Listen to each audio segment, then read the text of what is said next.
GK with me में। तो आज की क्लास में हम पढ़ना शुरू करेंगे हरियाणा जीके के बारे में।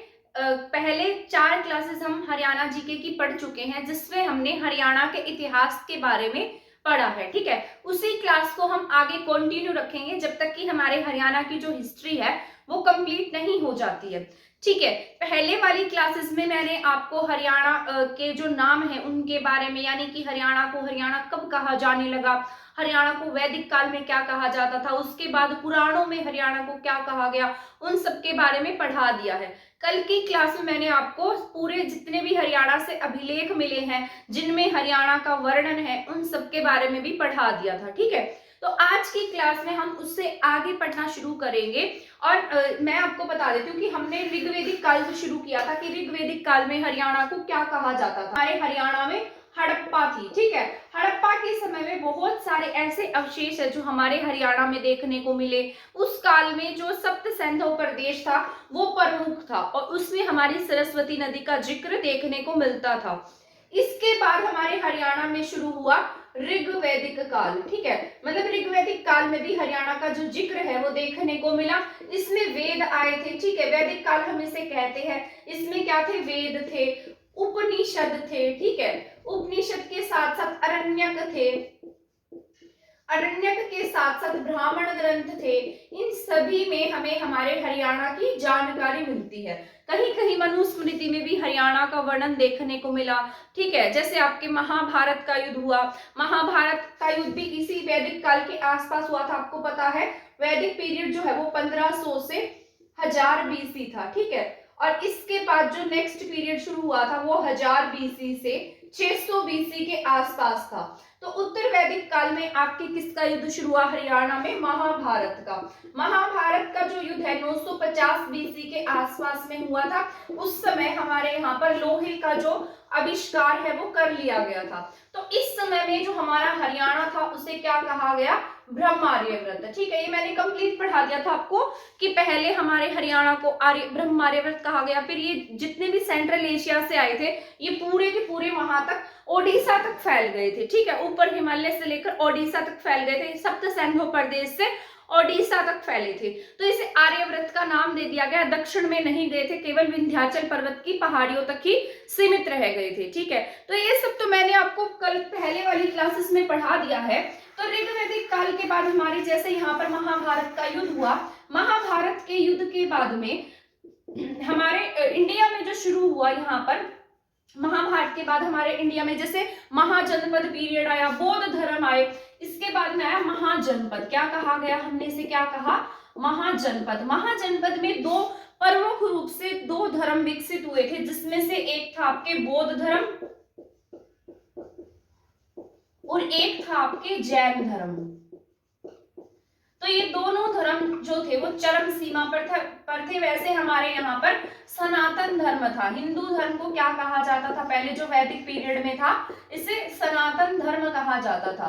इसके साथ साथ हमारे इंडिया में जो बौद्ध धर्म है, जैन धर्म है, इनका बोलबाला देखने को मिला। इनके साथ साथ हमारे यहाँ पर जैसे पंपज सूदनी में बताया गया कि जो महात्मा बुद्ध है वो यहाँ आया करते थे। पंपज सूदनी में इनका जिक्र मिलता है।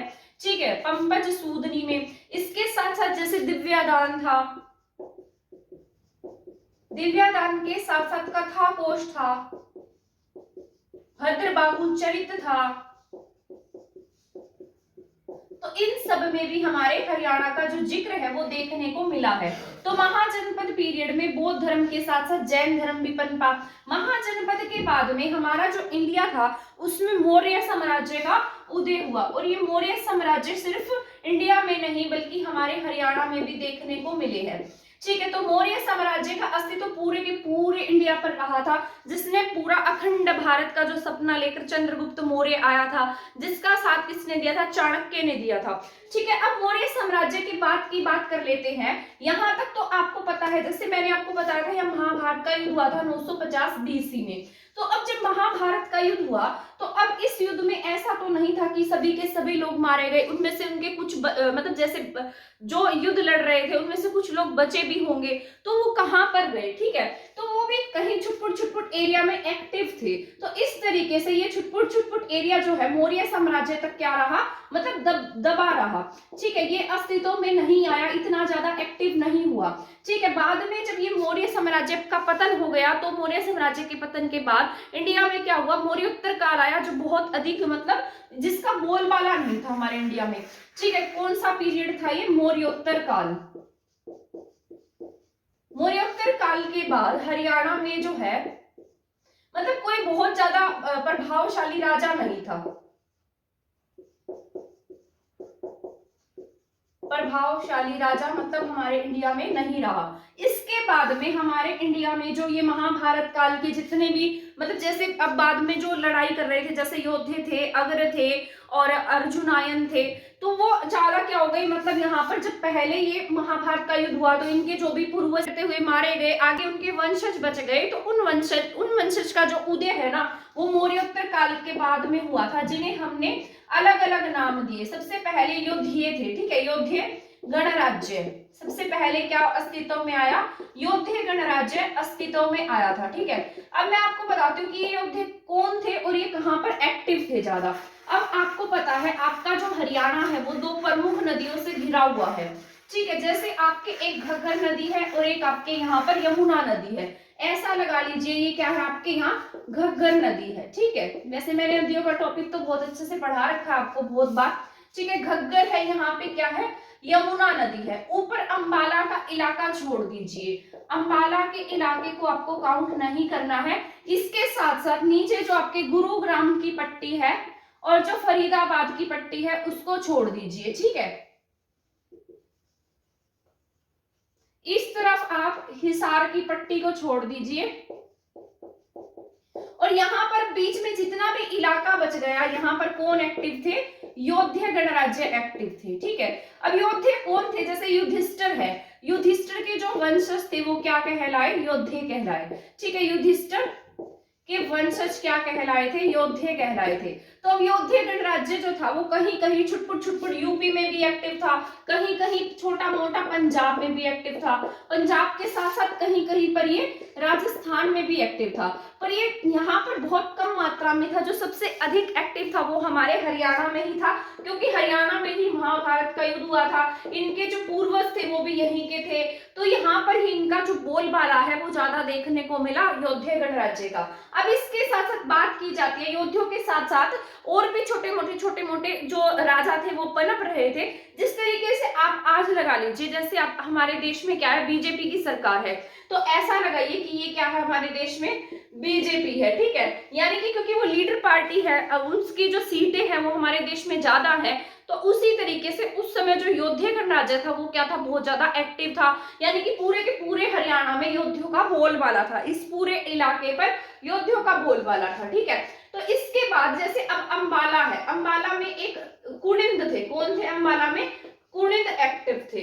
अब कुनिंदों के बारे में हम जानते हैं, जैसे अब आपके पूरे देश में लगाइए, अब बीजेपी पार्टी है तो अलग अलग राज्यों में छोटी मोटी पार्टी तो आपको देखने को मिलती ही है। जैसे अब आपके हरियाणा में ही लगा लीजिए, जैसे बीजेपी की सरकार है, इसके साथ साथ और भी बहुत सारी छोटी पार्टियां काम कर रही हैं, तो उस समय भी ऐसे ही था, जैसे आपके योद्धे गणराज्य एक्टिव था, यहाँ पर ऐसा माने कि हरियाणा में योद्धियों की सरकार थी, और इसके साथ साथ छोटे मोटे एरिया में अलग अलग लोग काम कर रहे थे। उन्हीं में से जो अंबाला है, अंबाला में किसका राज था, कुनिंदों का। ठीक है, तो अंबाला में कौन एक्टिव थे, कुनिंद एक्टिव थे।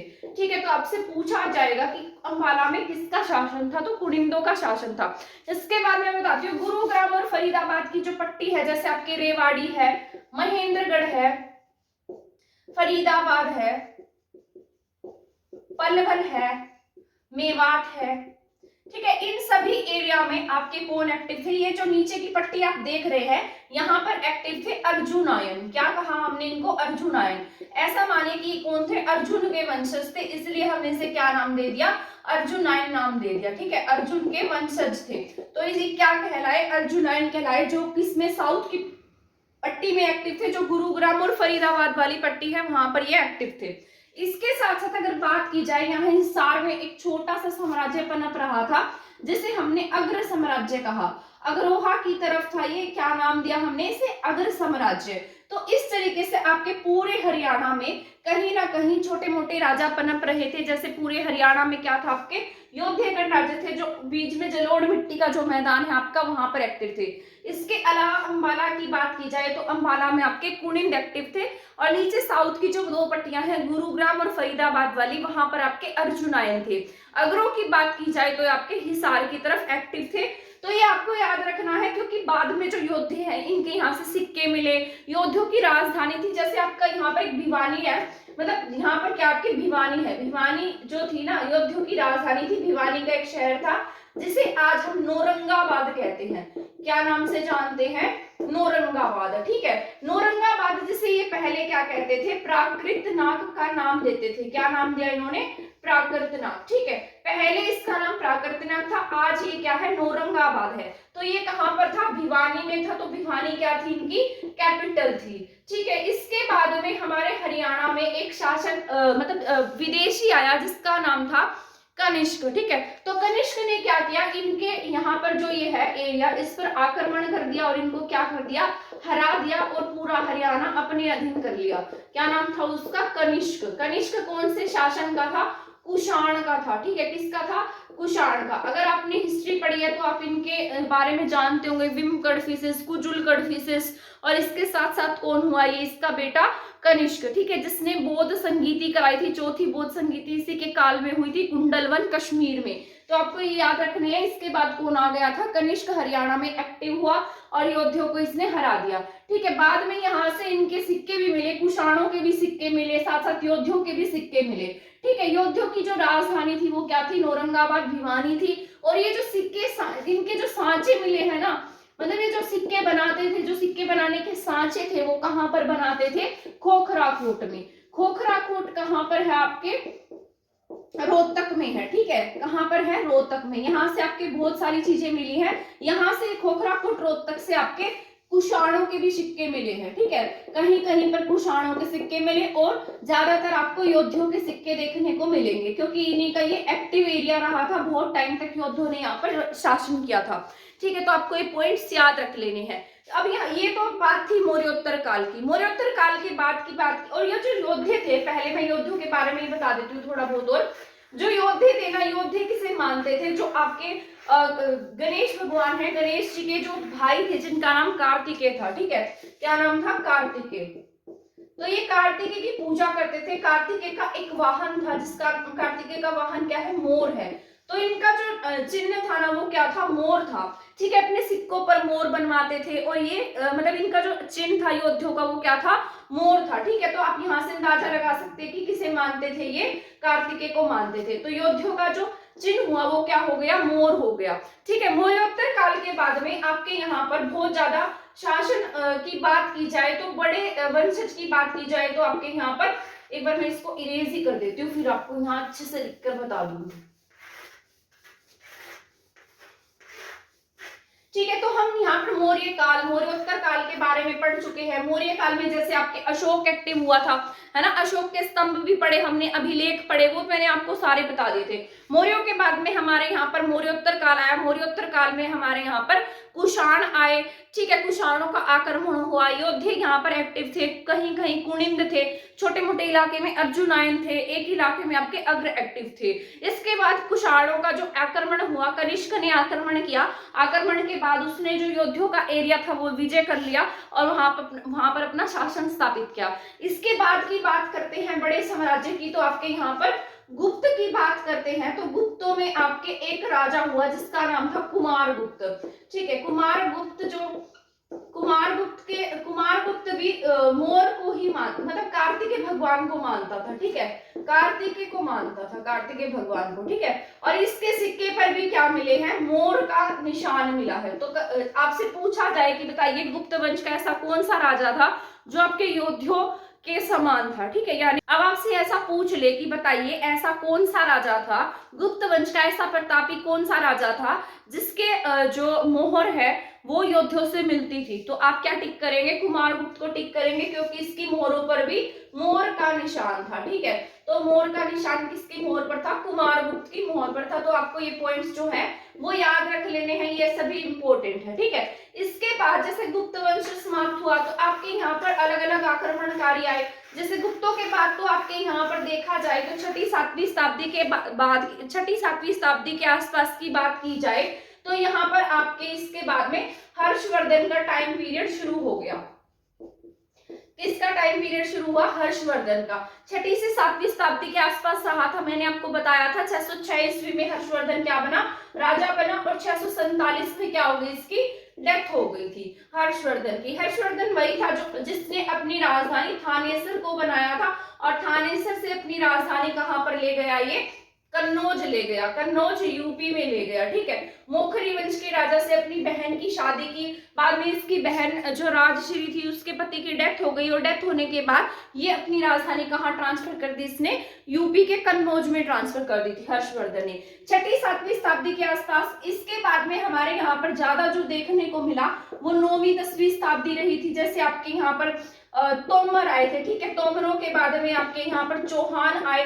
चौहानों के बाद आपके यहाँ पर 1200 के आसपास मुगलों का आगमन हो गया था, और पूरे भारत पर मुगलों का ही साम्राज्य स्थापित हो गया, ठीक है। तो ये बात थी आपके पूरी हिस्ट्री की, जिस तरीके से इसके मतलब यहाँ तक हमने समराइज करके पढ़ लिया है कि क्या क्या हुआ था, ठीक है। हरियाणा में किस तरीके से चेंजेस आए, तो उन सब के बारे में मैंने आपको यहाँ पढ़ा दिया है। अब बात करते हैं हमारे हरियाणा में जो अलग अलग साइट्स मिली हैं उनकी खुदाई के बारे में, कि पहले कौन सी साइट के ऊपर सबसे अधिक ध्यान दिया गया। जिस तरीके से आपके यहाँ पर एक दो सभ्यताएं ज्यादा देखने को मिलती है, एक हड़प्पा सभ्यता, और हड़प्पा सभ्यता के बाद में आपके यहाँ देखने को मिलती सरस्वती नहीं, सीसवाल, जो सरस्वती नदी के किनारे थी। क्या नाम है इसका? सीसवाल सभ्यता। सीसवाल सभ्यता आपकी बहुत इंपॉर्टेंट है। वैसे तो आपके ये वैसे ज्यादातर सरस्वती नदी, हाकड़ा नदी या घग्गर नदी के किनारे पनपी थी। क्या नाम कहा गया इसे? घग्गर। और घग्गर ही वही है जो राजस्थान की हाकड़ा है, और आज पुरानी सरस्वती, ठीक है। तो सीसवाल सभ्यता जो है वो इस नदी के आसपास पनपी थी, और ये कहां पर ज्यादा थी? राजस्थान में।